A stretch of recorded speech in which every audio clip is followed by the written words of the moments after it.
In The Soul Selects Her Own Society, the speaker articulates a profound justification for leading a predominantly solitary existence.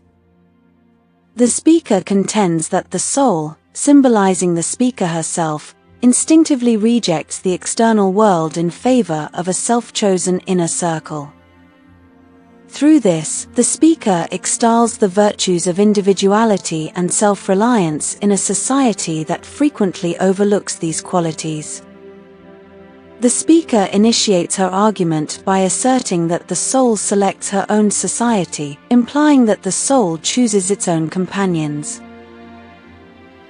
These companions may represent actual individuals or serve as metaphors for the speaker's thoughts. Regardless, the soul subsequently shuts the door to the divine majority, isolating itself from anyone outside this inner circle, regardless of their perceived divinity. By dismissing the majority of people and ideas, no matter their significance, the speaker embraces a life of relative solitude. Unyielding in her resolve, the speaker is impervious to any worldly influence.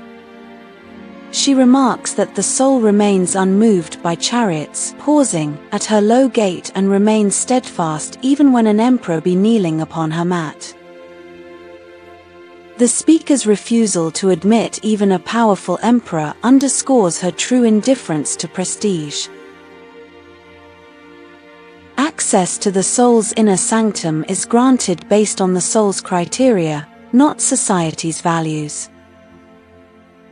Nevertheless, the speaker is not entirely alone.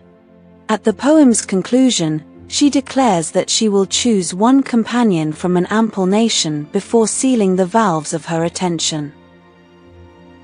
This one could signify a lover or a close friend. What is evident is the speaker's meticulous selectiveness regarding this individual. Metaphorically, the act of choosing one from an ample nation might also symbolize the creative process. The soul may be as idiosyncratically selective about the ideas that captivate her as she is about people. In either interpretation, the speaker exhibits a strong sense of independence and the capacity to thrive by her own principles. The speaker celebrates the power of self-reliance in a society that often values public virtues such as status, wealth, and power. Unmoved by these social values, the speaker revels in the strength and pleasure derived from her own tastes and preferences. However, this self-reliance may have its drawbacks. Some readers might interpret the speaker's closure like stone as a sign of excessive rigidity and inflexibility in her disengagement from the outside world. Conversely, it may indicate her steadfastness in her convictions.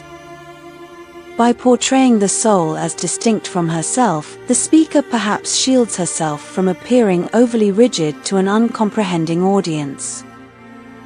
She seems to suggest that this is simply the nature of the soul, and not a personal disposition. The imagined emperor who comes to solicit the soul's favor, accompanied by the chariots that herald his arrival, epitomizes worldly power and success. The soul remains utterly indifferent to this emperor's entreaties, signifying her disregard for the external world's values. Wealth, status, and acclaim hold no sway over her. There may even be an insinuation that romantic overtures are equally ineffective. The kneeling emperor, possibly petitioning for her hand in marriage, finds himself rebuffed. While the world exerts no influence over the soul, in turn, appears to possess a certain dominion over the world. The chariots and the emperor abase themselves before the soul's modest abode, marked by its unassuming low gate and mat. This imagery suggests that the sovereign soul wields a power that transcends and opposes worldly authority. The speaker employs an extended metaphor, likening the soul to a house. This metaphor suggests that the soul possesses a dwelling, complete with doors, a gate, and a doormat, yet the soul itself embodies this house, endowed with the authority to admit or exclude individuals from her inner sanctum. This metaphor of the house mirrors the speaker's conception of the soul as a realm that is both closed and self-contained, capable of excluding unwelcome visitors. The imagery of the soul as a house also conjures the warmth and intimacy typically associated with home. Moreover, it is significant that this house is unadorned. It features merely a low gate, lacking a drawbridge, and has a plain mat before it for visiting emperors to kneel upon. This simplicity is integral to its significance. Although the soul's dwelling is not ostentatious, its ordinariness is a testament to its profound personal sovereignty. In conclusion, The Soul Selects Her Own Society is a poignant meditation on the sanctity of individuality and the power of self-reliance.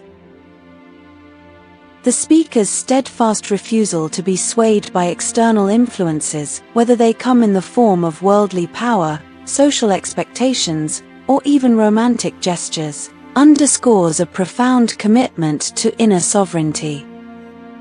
Through the extended metaphor of the soul as a house, the poem vividly illustrates the soul's autonomy and its deliberate seclusion from the clamor of the outside world. This unembellished abode, marked by its low gate and plain mat, symbolizes a realm of intimate, self-chosen connections and an unwavering adherence to personal principles.